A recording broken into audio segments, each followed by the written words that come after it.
The Astro Boy franchise started in 1951. He's in a series of cartoons, mangas, and anime. I haven't seen or read any of those sources. I only know the character in the world from the 2009 movie Astro Boy. I'm probably missing a lot of the context behind the franchise and the character, and I have no clue how successful it was. The movie, however, was apparently an ultimate failure, possibly putting the studio Imagi Animation Studios out of business, considering they shut down right after the movie came out.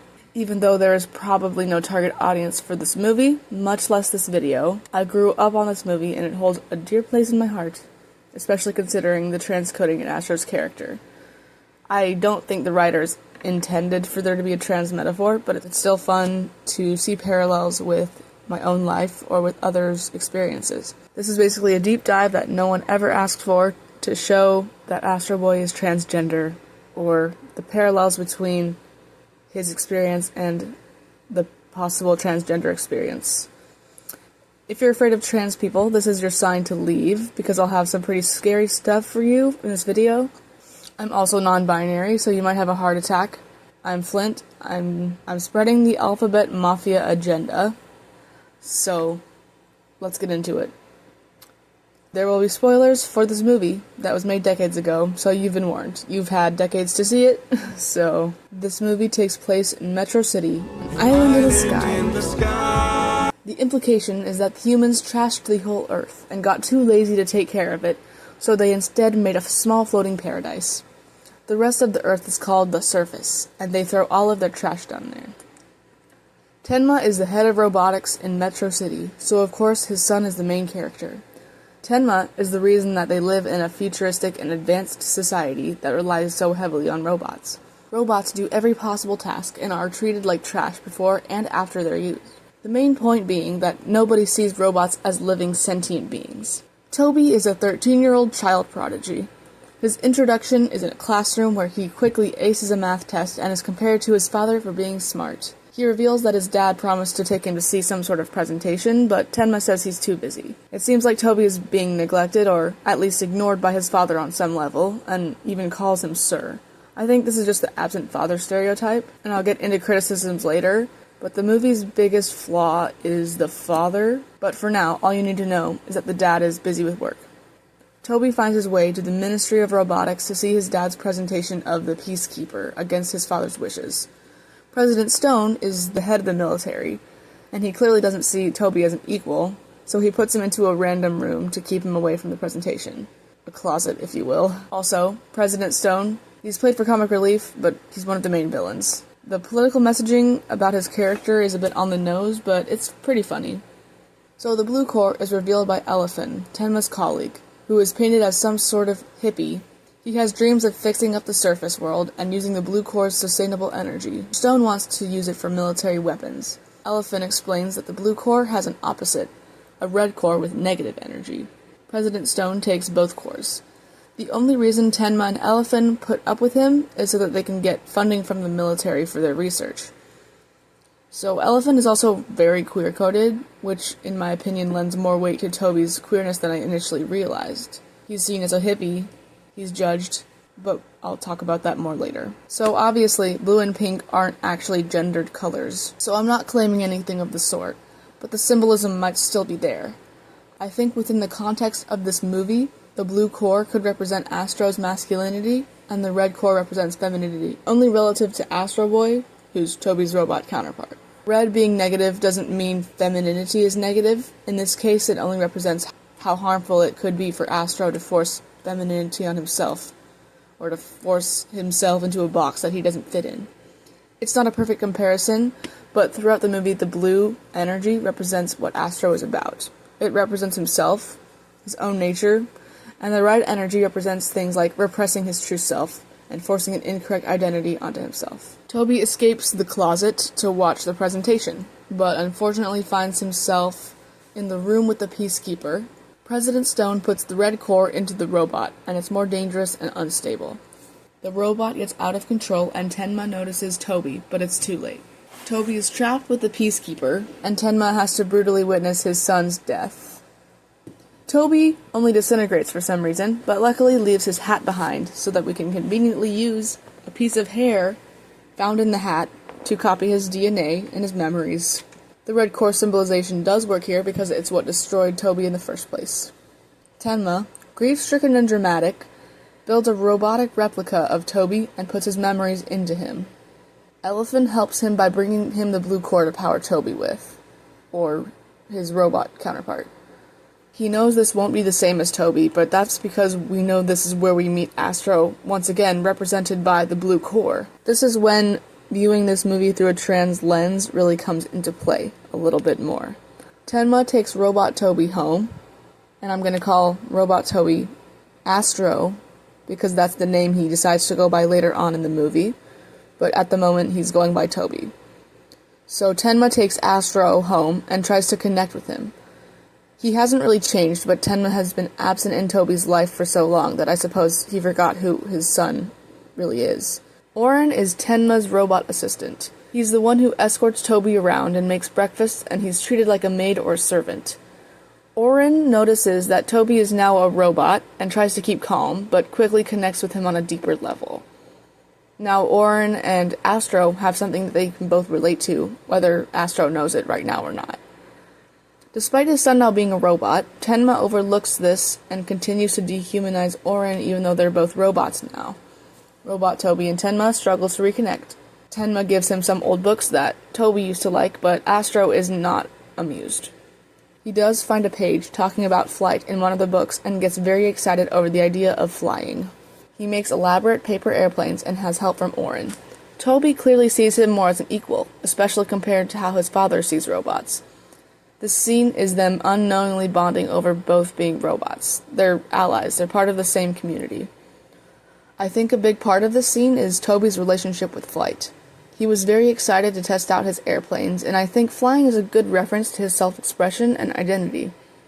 If being queer is being a robot, flying is something that's inherent to him, because being queer is inherent to a person. Astro wouldn't be himself if he couldn't fly, and this comes up later in the movie. Tenma disapproves of Astro's activities and leaves him to continue grieving on his own. He's clearly starting to see that Astro isn't his son.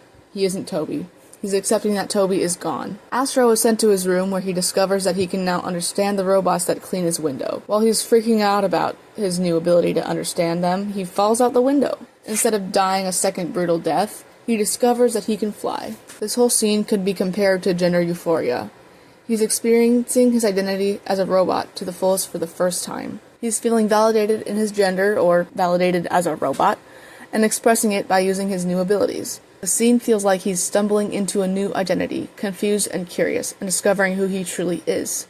He's genuinely happy. Astro goes home excited to show his dad what he's discovered, but Tenma is talking about getting rid of him, so Astro overhears this. Elephant is defending Astro and explains to him that he's not entirely an ordinary boy. Astro knows this and he's trying to share his new abilities with his dad. It's a genuinely heartbreaking scene when Toby asks, "Why don't you love me anymore?" And the rejection from Tenma is heart-wrenching. He doesn't want him anymore. Watching this as a kid was probably sad, of course, but now that I'm older and have the ability to watch this movie outside of my egg and through a trans lens, it's almost triggering. Elephant's queerness is also apparent in this scene. He says to Robot Toby as he's leaving, "I can't see into the future, but I'm sure there's a place for you. You just have to find it. Everyone has their destiny, Toby." I think Elephant has dealt with similar feelings to Astro before. He's been painted as a weird hippie by the villain, and even by Tenma, and he's Astro's biggest supporter. Elephant has clearly dealt with his own rejections and his own pain, and eventually found his place in the world as a scientist striving for a cleaner world. His queer coding is parallel to Astro's, except he's an elder queer, supporting the Gaby, of course. The next scene is President Stone's ships chasing him around, trying to get the blue core back. They don't care that it's a child. At first, they simply want the core back, but then realize that Astro is a threat to their cause. This scene is mostly comic relief, but it's also a way to show off Astro's new powers and his strength. It also provides evidence to the fact that robots are sentient in this universe, and they're caring beings, because at the end of the scene he rescues one of the men that were trying to capture him from falling. They bring in a bigger ship to destroy him, but it ends up tossing him to the surface. Astro lands in a pile of scrapped robots, and it would be pretty terrible if you thought about it too hard because they're all dying, and Toby says, "I'm not ready yet."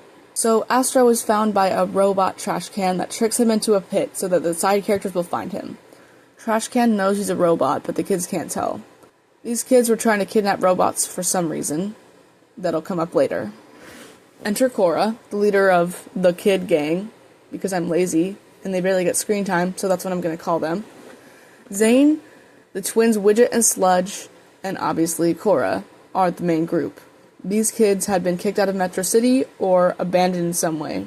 When Toby realizes that they're trying to get their hands on a robot, he's quick to defend himself as a human. Anyways, the kids hate Metro City people, and Cora is an asshole. They're not allowed to go there because they're considered trash. When Astro explains that he was rejected and kicked out, Cora seems to feel bad. Before Astro gets to tell them his name, the robot BLM, which is the Robot Revolutionary Front, kidnap him and exposition dump the laws of robotics to him. They're comedic relief, but they also explain to us that modern robots can't hurt humans because it's against their programming. They have a goal, however, to take down Hamig, a human who is focused on taking advantage of robots. They want to tickle Hamig with a feather because that's the closest thing they can get to hurting him. The race metaphor is very strong with these characters, and it's very on the nose. I'm not going to deny the metaphor, especially since it's very intentional, but at the same time, the scene is played for laughs, and the trans metaphor doesn't necessarily contradict with it. For some reason, they spitball names for a better one for Toby. They come up with Astro. The kid gang rescues him after a minute and asks for his name again. "So, what is your name?" Cora asks. "Well, Toby, but that's not who I really am. You see? Dude, it's a simple question. My name's Astro. Call me Astro." And they all seem happy. They all seem happy with his name. Back in Metro City, Tenma decides to help President Stone get the blue core back. For some reason, President Stone has multiple wives. That's not actually relevant, but it's pretty funny. Elephant still hopes that Astro, who he knows as Toby, will never be found and captured by them because he wants him to find his place in the world and live his life. So, on the surface, we're introduced to Hamig, who is the acting guardian for all of the orphans. And of course, Astro is skeptical at first from what he's heard. Hamig says he likes to repair and collect robots, which puts Astro's mind at ease. He denies enslaving robots and acts like he treats robots with dignity.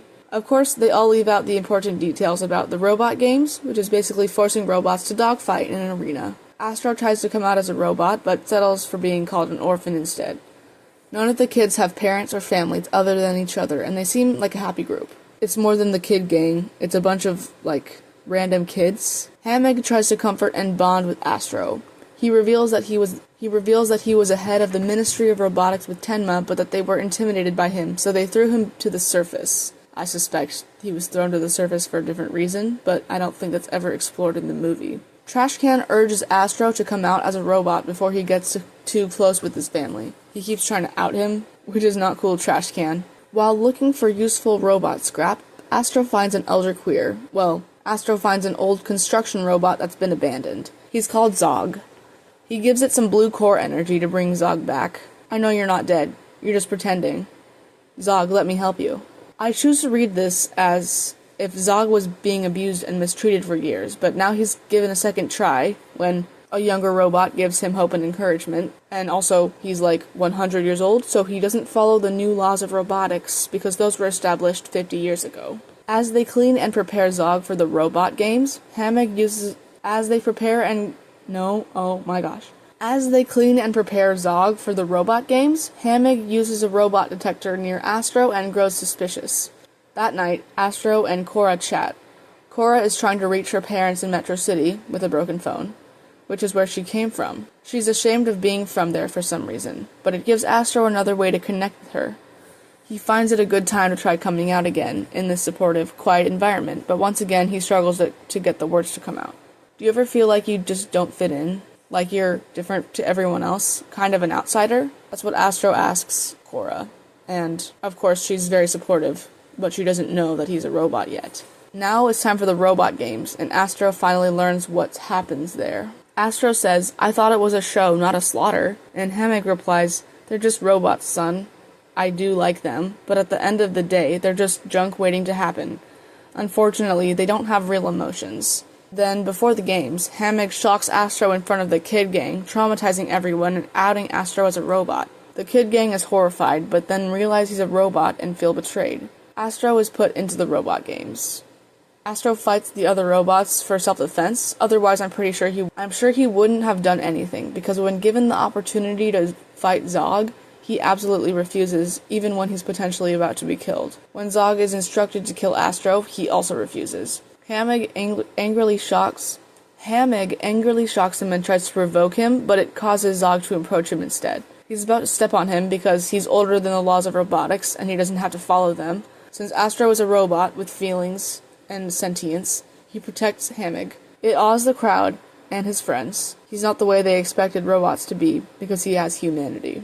Unfortunately, President Stone finds Astro and takes him away without resistance. Astro doesn't seem to care anymore. He doesn't find it worth it anymore to fight back since his friends don't support him now that they know he's a robot. They do realize, a bit too late, that it doesn't matter that Astro is a robot. He's still a good person and he's still their friend. But it's too late, because he's already been taken. Astro is brought back to the lab in which he was created, and Elephant insists on talking to him before helping Tenma deactivate him. He's desperate to tell Astro that he isn't the problem, that his queerness is what makes him wonderful, even though he can't stop them from deactivating him. Astro understands. He says, "Thank you. You know, I tried to find my place in the world. I thought I'd found it, but I guess fitting in can be a lot more complicated than it seems, huh?" The response from Elephant is really what sells me on him being queer-coded as well. He says, "Dear boy, if only you knew," in the most exhausted, saddened, knowing tone possible. Even with his support, he couldn't save Astro, a young queer boy, from the pain he's been through. What's more heartbreaking is that when Astro accepts this as his fate, his destiny was to be deactivated. As much as Elephant wants this to be false, he can't prove it to Astro on his own, because he really is about to be deactivated. As Tenma removes the blue core from Astro, Tenma apologizes for what he's doing, and Astro apologizes for not being a better Toby for you, Dad. Tenma's role in the movie is Astro/Toby's dad, and his influence can be felt throughout the entire story, yet his writing is still mid. I'm not sure what gave him such a breakthrough, but after hearing Astro's apology, he changes his mind and decides that Astro should get the core back and wake up again. "You may not be Toby, but you're still my son." They hug, and he tells his son to fly away. He smiles as Astro escapes through the ceiling. The way I'm reading this scene is that Tenma heard just how hard Astro tried to fit in, how much he and Elephant related to each other, and he saw how happy flight had made him earlier in the movie, and put the pieces together. He still loved his son, even if he was no longer Toby, even if flying and fighting made him happy. President Stone puts the red core into the Peacekeeper, which then eats him and starts to collect debris and technology from everywhere to go larger and stronger. The Peacekeeper is basically just a robot that can fight stuff. Astro sees the destruction happening in Metro City and decides to fly back to help, despite the way humans have been treating robots and himself. Astro discovers a lot of new abilities and techniques he has to perform the epic battle scene, of course. The kid gangs see the chaos going on in Metro City and decide that they don't care that Astro is a robot. They still want to help. Corey decides to steal Hamig's flying car to fly over to Metro City to see how they can help. The kid gang reunite with Astro and tell him that they still care about him. Astro once again goes to help the city by slowing down as it falls to the surface when all their power sources go out. The kids seem to find a new appreciation for Astro as they watch him and his robot abilities save the city. They see his humanity and robotic nature work together as a force for good. While fighting Robot Stone, which is Stone inside the Peacekeeper, he remembers that the blue core and the red core cannot mix. Tenma tells him that if they come together, they'll both die. He tries to bring Astro far away into safety, but Astro hears his friends being harassed by Robot Stone and realizes that this is what he was created for, his destiny. He does belong with his friends, and he does belong as a robot, even if it's for his last moments, not to be too dramatic. Astro decides to sacrifice himself and flies into the core. Astro smiles as he remembers his new life, his new friends, his new connection with robots. He remembers the queer community he's discovered, the people who supported him in the beginning, and his dad supporting him in the end. These memories and these connections are as Astro, not as Toby. He's happy and supported, and he dies unashamed of who he is. Intentionally or unintentionally, trans colors fill the sky and fall around every citizen in Metro City. Unlike the first time he was deactivated, he didn't just give up. He didn't accept that the world didn't want Astro, it wanted Toby. He's accepted that his destiny is to be Astro. Astro's body is found lying in a field of grass, broken and bruised, and without the blue core energy. the blue core was destroyed with him. The civilians are asking who this robot is and why he would care about humans, so Elephant, the queer that supported Astro through the entire movie, answers the question. Because that robot had more humanity than most of us. Using the hope and love that Astro once gave to Zog, part of his blue core, Zog gives some back in return. Astro comes back as the blue core energy returns to him. Instead of the red energy having destroyed him forever, he gets his blue energy back. When Astro comes back and they all hug, Elephant has yet another thing to say. I think you've finally found your place in the world. You're a hero, a robot with the heart of a lion. And Tenma says, and everyone finally knows it. Obviously, the creators didn't intend for this to be a trans metaphor, but I do like to point out that lions, in my opinion, are kind of a symbol of transness, because lions can be trans, and they're just cool, by the way. Lions are just really cool. It's a happy ending. Korra finds her parents, Tenma realizes that slavery is bad and sets Orin free, and Astro is a hero. Somehow, Elephant also caught on that Toby is now Astro. He quickly switched from Toby to Astro after he said that nobody had called him that in a while. Tenma took a bit longer, but by the end of the movie, they all call him Astro. It's such a simple way that Tenma shows his support in the end. The movie ends with Astro punching a tentacled alien in the sky after Tenma called him by his name. It's quite cheesy, and like I said, this movie probably caused the death of an entire film studio, but I think maybe it's worth it. It's not perfect, but in my opinion, it's underrated. Obviously, now everyone in the world agrees that Astro is 100% transcoded, and my arguments are definitely fact, and everyone loves trans people. But I wrote this script half before and half after watching the movie I Saw the TV Glow, which is a 2024 film about two queer teenagers connecting over their favorite wacky TV show. They discover that there's more to the show that meets the eye. This is definitely not a kids movie like Astro Boy is, and it's very stylized and weird and amazing. I think the movie I Saw the TV Glow is going to affect the way I view every movie, every show, and maybe every book for the rest of my life. I don't want to spoil I Saw the TV Glow for anyone who wants to watch it, but while writing this script, I had some sort of revelation. Rewatching Astro Boy as a young adult reminded me of how the main character from the other movie, Owen, watched their favorite show as a teen, The Pink Opaque. Owen relates to the character Isabel from The Pink Opaque, knows her by heart. Owen watched and rewatched this show for their entire childhood and teenagehood, memorizing lines and episodes. When I was a kid, I watched Astro Boy over and over. I don't remember almost any of my childhood, but I know this. I watched my favorite movies on repeat like many kids do. When I first watched I Saw the TV Glow not too long ago when writing this script, it felt achingly familiar. I knew exactly what the film would feel like before I even watched it. The ending felt like something I'd seen a million times. Not to spoil the movie, but it makes me wonder how much of myself I identified with Astro as a kid. Maybe I didn't even realize there was any personal relation. Maybe I did. All I know is that watching I Saw the TV Glow felt like I'd already lived it. Here are some spoilers for that movie, but I suggest watching it either way. So, Owen is Isabel. Owen is in denial that she's from a different world, one from her TV show, and it's killing her from the inside out. At the end of the movie, she cuts her chest open to see that she's always been Isabel, that she's from her TV show, and she's so happy even after repressing herself. I'm not trying to say that I'm Astro Boy from Astro Boy 2009, or that I'm from a different realm, or that I'm from a TV show, but I Saw the TV Glow explores the way queer people see art in such a raw and unique way. It's hard to explain, but watching these two movies consecutively felt like I was cutting my chest open and that I'm looking inside. I'm not like Owen, letting time pass by as I wither away, denying who I am. Not anymore. Owen apologizes a lot in their movie, and I was reminded of the scene where Astro was apologizing to Tenma for not being Toby. Owen/Isabel is apologizing for being Isabel, for being different from what's expected of her, and Astro is apologizing for not being Toby. At the end of I Saw the TV Glow, Owen/Isabel is still apologizing. At the end of Astro Boy, Astro is embracing himself and accepting his destiny. The two characters in films both address destiny. Owen and Toby don't have a destiny until they realize they're Isabel and Astro. I never intended or expected to compare Astro Boy 2009 to I Saw the TV Glow, but here we are. I never thought making a video essay would make me emotional or feel like I'm cutting my chest open. Like I said, I have no idea what my thoughts about Astro Boy were when I was a kid and watched it, but at least in hindsight, I can feel my queerness reaching back to the beginning. Maybe I always saw the TV Glow. I obviously don't think the writers intended for Astro Boy to be a transgender metaphor, but the longer I think about it, the less it matters. They wrote a story about someone who doesn't fit in. someone who is searching for his destiny, his identity. In my experience, art is to connect with people, to share your thoughts and feelings. Whoever wrote this movie somehow connected with me both as a young girl and as a young adult whose gender defies the laws of physics. I made this video for my current self, who's still exploring their queerness, for my younger self, who just thought the movie was fun, and for whoever gains anything from it. Thanks for watching.